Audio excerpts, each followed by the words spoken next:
Esteban has 16 coins. The total is $3. If he has only 3 nickels and quarters, how many quarters does he have? All right.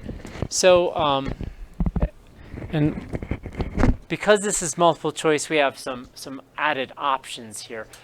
In a multiple choice problem like this, what could I do? What's one strategy if I have no idea how to start this, but it's multiple choice? Caroline? We could guess the answers and check if they're right. So right now, let's do that, okay? So are we looking for quarters or nickels? Quarters, okay. So if I have 5 quarters, how much is each quarter worth? 25 cents.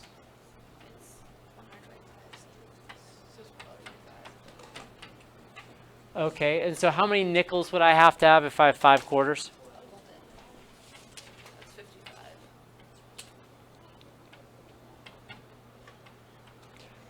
Did this get me to $3? All right, so what else could I try?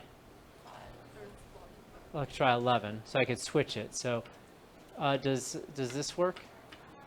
Find out for me.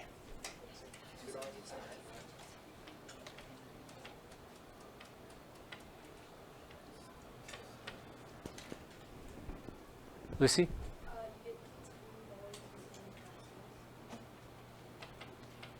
And then 5 nickels I get. Did this one work? Yes. Okay, so we know what the answer is. We know that we have 11 quarters. But there's another way of doing this. There's another way of doing this. So, well, and the clue on how to do this with just using equations is actually right here. Notice how we multiplied the value of the quarter times the number of quarters. We multiplied the value of a nickel by the number of nickels. And then what did we do with the total value of each? We added it together and it should equal $3. Okay. So how much is a quarter worth? 25 cents. So we have 25. I'm just going to write 25, not 0.25. So we have 25 cents, right? And what variable should we use for the number of quarters? Okay, that makes sense. Q. Ava, you getting this? Okay. And then we're adding to, so what are we going to add to 25Q? 5 what? And what will that equal?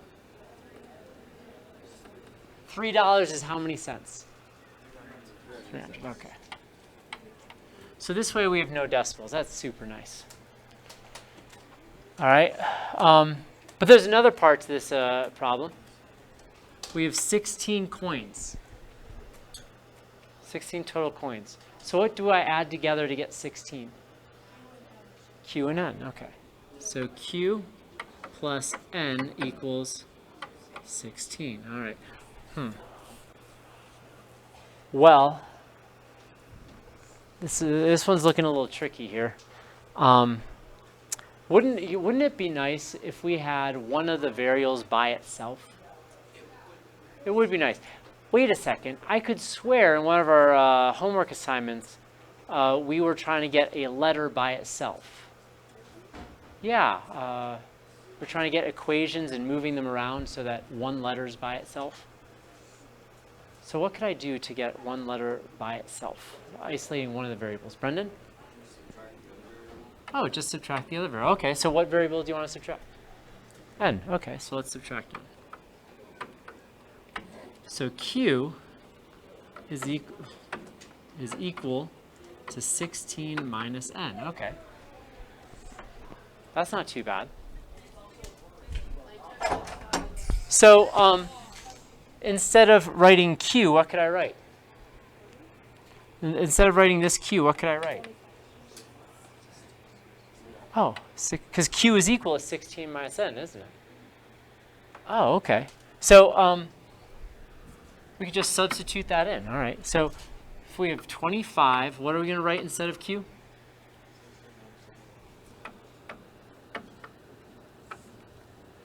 And we're going to add 5N.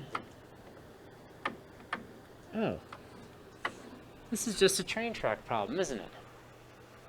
the world is just one big train track problem. All right, go ahead and solve this. Go ahead and solve this.